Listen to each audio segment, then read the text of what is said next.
Yo guys, Arm&Gun here, another quick disassembly video for you guys. This is the Beretta M9A3. In the famous words of Tom Cruise in Tropic Thunder, this thing is so simple, or this disassembly job is so easy a nutless monkey could do it. And that is not untrue. This thing is super simple to deal with. Drop your mag, check that it's clear. Then literally, it's very similar to the Desert Eagle, the way this initial takedown function works. There's a little button here under spring tension that pops this little pin forward, which has a lug in it, which allows you then to drop this disassembly latch. Then under spring pressure, which is moderate, the slide just pops forward a little bit, and voila, that's it. Frame, you're done with this now, unless you want to clean out some of the trigger group and the slides, or the lugs, the grooves that the rail slide rides in.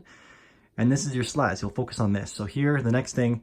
Now this is under spring pressure, and this is the most finicky part of the whole job. It's still quite simple. You just put a little bit of pressure down, and sorry, I let that get away from me actually a little bit. But there's just a little surface in here that groove that this thing sits in, and that's that. That's your guide rod.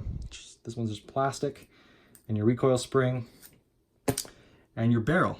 Your barrel, just jiggle it around a little bit, pop it out. It's a little trickier with these ones that have the longer threaded barrel.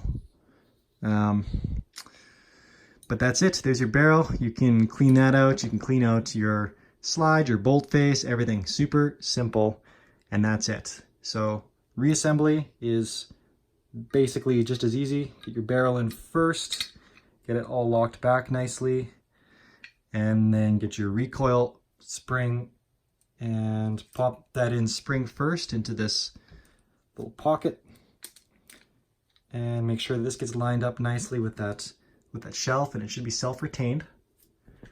Grab your frame, get it lined up on these grooves, and then just there's a little bit of sometimes pressure over the trigger group and everything.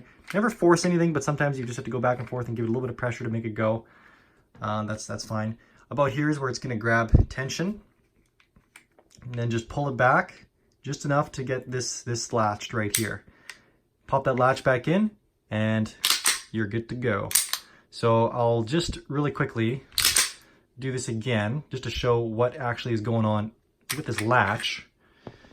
This is literally all it's doing.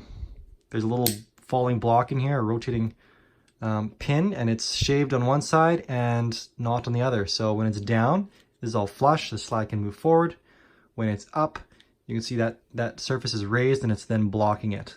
So that's the locking system that this thing employs to keep the slide on the gun. And that's literally it. Thanks so much, guys. These are fun guns. I really like my Beretta M9. I'll do a separate video on this later because they are nice guns, and they're a little bit different from your standard not 1911, your standard M9. That's it, guys. And if I didn't mention already, it fires the 9mm round. This is just a 115 grain projectile, and it's just a great little gun. Thanks. See you next time.